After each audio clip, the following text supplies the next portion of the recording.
بسم اللہ الرحمن الرحیم۔ آج ہم انشاءاللہ غسل سے متعلق کچھ احکام پڑھیں گے، چونکہ ہمارے ابھی طہارت کا ہی باب چل رہا ہے۔ غسل کب فرض ہوتا ہے اور غسل کا طریقہ کیا ہے؟ رسول اللہ صلی اللہ علیہ وسلم نے فرمایا ان اللہ لا یستحی من الحق، اللہ تعالی حق بات کو بیان کرنے سے حیا نہیں کرتے۔ تو غسل کے جو مسائل ہیں ان میں بھی بعض دفعہ کچھ ایسی باتیں آتی ہیں جو بظاہر حیا کے خلاف ہیں، لیکن علم کی ایک بات ہے، سیکھنے اور سکھانے میں حیا اگر کریں گے تو پھر ظاہر ہے ساری زندگی جاہل ہی رہے گا انسان۔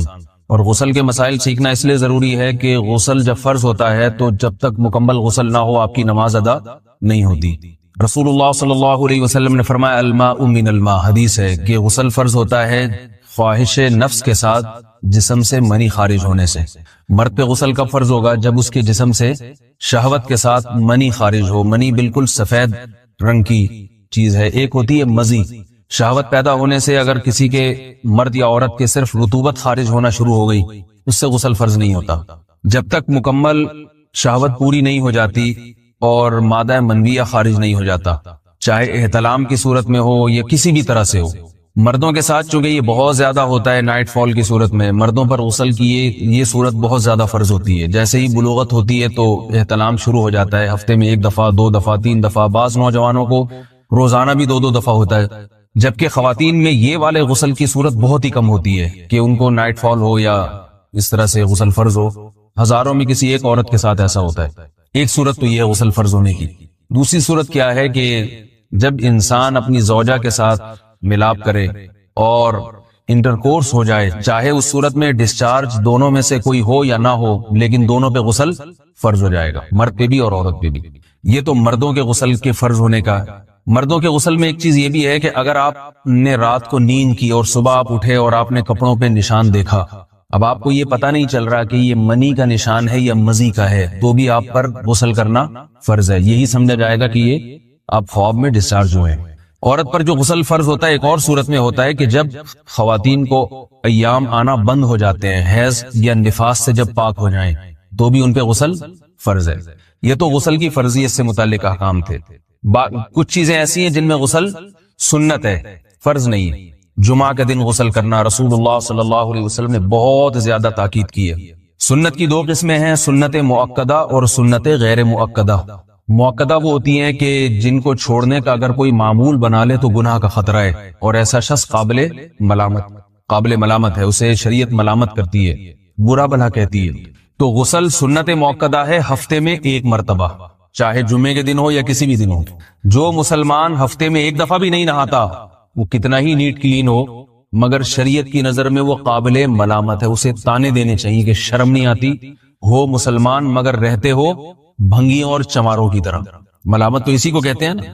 اس کی دلیل رسول اللہ صلی اللہ علیہ وسلم نے فرمایا، صحیح حدیث ہے، حق علی کل مسلم ان یغتسل کل اسبوع مرۃ، کہ ہر مسلمان پر لازم ہے کہ وہ ہفتے میں کم از کم 1 مرتبہ غسل کرے۔ ہر مسلمان پر لازم ہے، چاہے اس پہ غسل فرض نہ بھی۔ اور کس دن بہتر ہے؟ جمعہ کے دن۔ نبی صلی اللہ علیہ وسلم نے حکم دیا ہے کہ جمعے کے دن غسل کیا جائے۔ امام احمد ابن حنبل کا مذہب یہ ہے کہ جمعے کے دن غسل کرنا واجب ہے، صرف سنت نہیں ہے بلکہ واجب ہے، لیکن جمہور کا مذہب یہ ہے کہ سنت عمل ہے۔ غیر مسلم جب اسلام قبول کرتا ہے تو اس وقت بھی اس کے لیے غسل کرنا سنت ہے۔ جب ہم مردے کو نہلاتے ہیں تو جو مردے کو نہلائے اس کے لیے بھی خود غسل کرنا افضل ہے، سنت عمل ہے۔ عید کے دن غسل کرنا سنت عمل ہے۔ تو یہ وہ تمام مواقع ہیں جن میں غسل کرنا رسول اللہ صلی اللہ علیہ وسلم کی سنت ہے۔ غسل کا طریقہ کیا ہے؟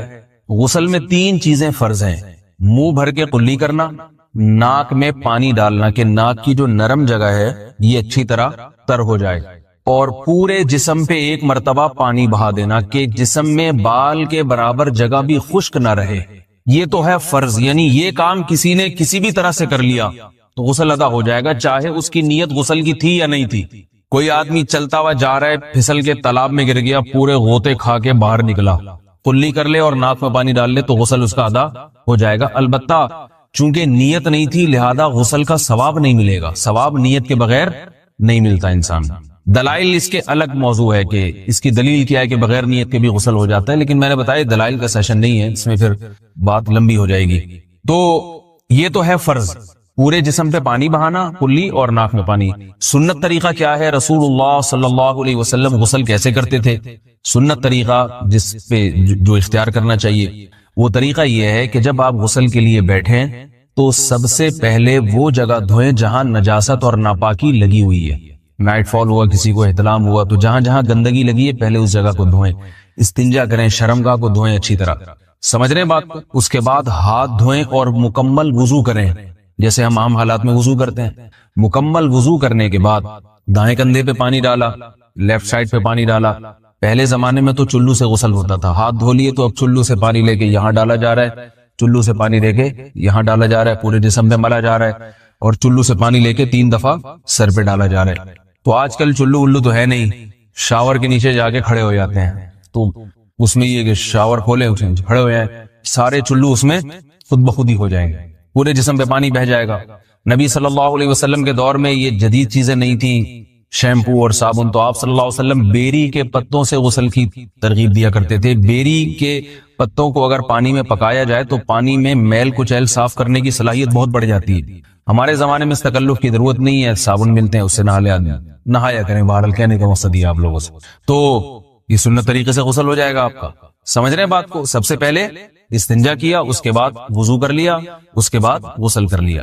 اگر کسی نے غسل میں وضو نہیں کیا اور ویسے ہی پورے جسم پہ پانی بہا دیا تو بھی اس کا وضو خود بخود ہو جائے گا. اس غسل سے وہ نماز پڑھ سکتا ہے، کیونکہ بعض لوگ غسل کرنے کے بعد دوبارہ وضو کر رہے ہوتے ہیں. اس کی ضرورت نہیں ہے، کیونکہ جب غسل کرتے ہیں تو وضو والے اعضاء تو خود بخود اس میں دھل جاتے ہیں.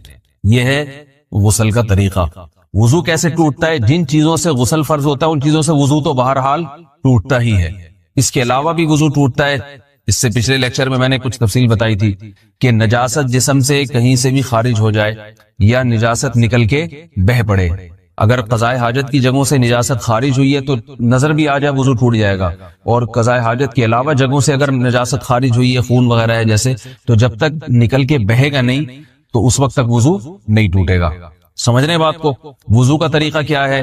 سب سے پہلے دونوں ہاتھوں کو دھویا جائے، 3 دفعہ کلی کی جائے، مسواک کی جائے، 3 دفعہ ناک میں پانی ڈالا جائے.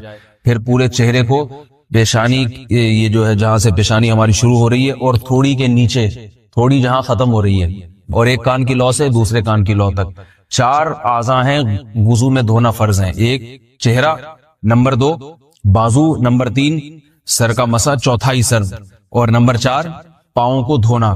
اس کی دلیل قرآن مجید کی مشہور آیت ہے فَاغْسِلُوا وُجُوهَكُمْ وَأَيْدِيَكُمْ إِلَى الْمَرَافِقِ. اللہ فرماتے ہیں ایمان والو جب نماز کا ارادہ ہو تو اپنے چہروں کو اور اپنے ہاتھوں کو دھو، سر کا مسا کرو اور پاؤں کو ٹخنوں سمیت دھو. دھونے کا حکم ہے قرآن مجید میں. البتہ سر کے بارے میں یہ نہیں ہے پورے سر کا مسا کرو، بلکہ آ رہا ہے وَامْسَحُوا بِرُؤُوسِكُمْ. با کا لفظ ہے، با آتی ہے تبعیض کے لیے کہ سر کے بعض حصے کا مسا. اب بعض حصے کا قرآن حدیث میں کہیں تذکرہ نہیں ہے، تو اس میں فقہاء کرام کے اجتہادات ہیں. امام شافعی فرماتے ہیں تھوڑا سا بھی ٹچ کر لیا سر کو ہو جائے گا. امام ابو حنیفہ فرماتے ہیں نہیں، کم از کم 1/4 کا ہونا ضروری ہے. سب کے اپنے اپنے دلائل ہیں، ان دلائل میں نہیں جاتا. فقہ حنفی کو جو فالو کرنے والے ہیں تو ان کو چاہیے کم از کم 1/4 سر کا مسا. یہ فرض ہونے کے لیے ضروری، مگر سنت کیا ہے؟ پورے سر کا مسا. نبی صلی اللہ علیہ وسلم دونوں ہاتھوں کو بھگو کے پورے سر کا مسا کرتے تھے ایسے. سمجھ رہے بات کو؟ اور مسا کے جو یہ ٹیکنیکل طریقے ہیں کہ آپ یوں پہلے انگلی بنائیں، پھر یوں لے کر جائیں، پھر یوں گھما کے لائیں، پھر یوں، یہ ٹیکنیکل طریقے حدیث سے ثابت نہیں. مسا کا طریقہ کیا ہے؟ بھیگا ہوا ہاتھ لے کے ایسے پورے سر کو ہو گیا. پھر حدیث میں یہ بھی ہے کہ یوں لے جاؤ اور یہ بھی ہے کہ 2 واپس بھی لے کر آؤ، دونوں طرح سے ثابت. تو ایسے بھی کر سکتے ہیں کہ یوں لے جائیں، اور ایسے بھی کر سکتے ہیں لے کے جائیں اور پھر واپس بھی لے آئیں، دونوں طریقے جائز ہیں. لیکن کم از کم سنت اتنی ہے کہ پورے سر کا مسا ہونا چاہیے. بعض لوگوں کو شو مارنے کا شوق ہوتا ہے، اگر وہ واپس لائیں تو بال ان کے خراب ہو جاتے ہیں، کہتے ہیں یار یہ پھر مسئلہ خراب ہو جائے گا. تو پھر ایسے لوگ صرف یوں ہی لے جائیں کافی ہے. افضل تو یہ کہ یوں بھی لے جائیں، یوں بھی لے جائیں، دونوں طرح سے صحیح ہے. بہرحال دونوں حدیث سے ثابت ہیں. سمجھ رہے بات کو؟ اور یہاں ایک اہم مسئلہ بتا دوں، قرآن مجید نے پاؤں کو دھونے کا حکم دیا ہے، پاؤں پہ مسا کرنے کا حکم نہیں دیا. اور حدیث میں خفین پر مسا کرنے کا حکم ہے. تو قرآن اور حدیث کو فقہاء نے جمع کیا ہے، لہذا وہ موزے جن میں آسانی سے پاؤں دھوئے جا سکتے ہیں ان میں چاروں ائمہ کے نزدیک پاؤں پہ مسا کرنا جائز نہیں.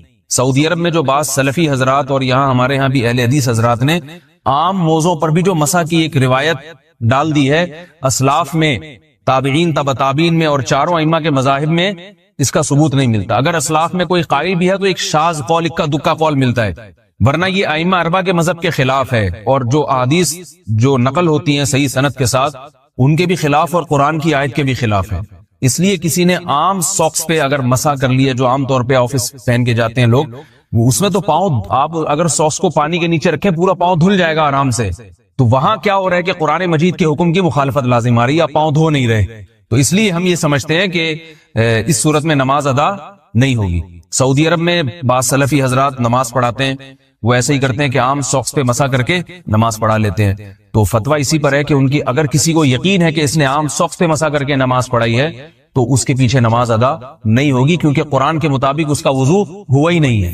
صدیوں تک کوئی بھی اس قول کا قائل نہیں رہا ہے کہ عام ساکس پہ بھی مسح ہو جاتا ہے. یہ ابن تیمیہ رحمہ اللہ تعالیٰ 7ویں صدی میں اس کے قائل تھے، اور تابعین میں اکا دکا قول ملتے ہیں اس کے، لیکن شاذ قول ہیں، مرجوح قول ہیں جن پر امت نے فتویٰ نہیں دیا. اور اب سعودی عرب میں بعض سلفی حضرات اس کے قائل ہیں.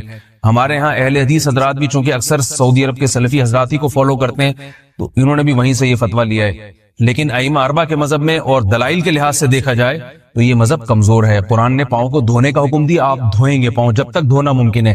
چمڑے کے موزے ہیں ان کو دھونا ممکن نہیں ہے اتارے بغیر، لہذا ان موزوں کے اوپر مسح ہو جائے گا. تو اس سے قرآن پر بھی عمل ہو جائے گا اور حدیث پر بھی عمل ہو جائے گا. اس لیے ائمہ اربعہ نے جو قرآن و حدیث کو سمجھ کے جو فیصلہ کیا ہے اس پہ چلنا ہمارے لیے زیادہ مفید ہے بنسبت آج کل کے جو علماء ہیں ان کی اپنی ذاتی آراء پر.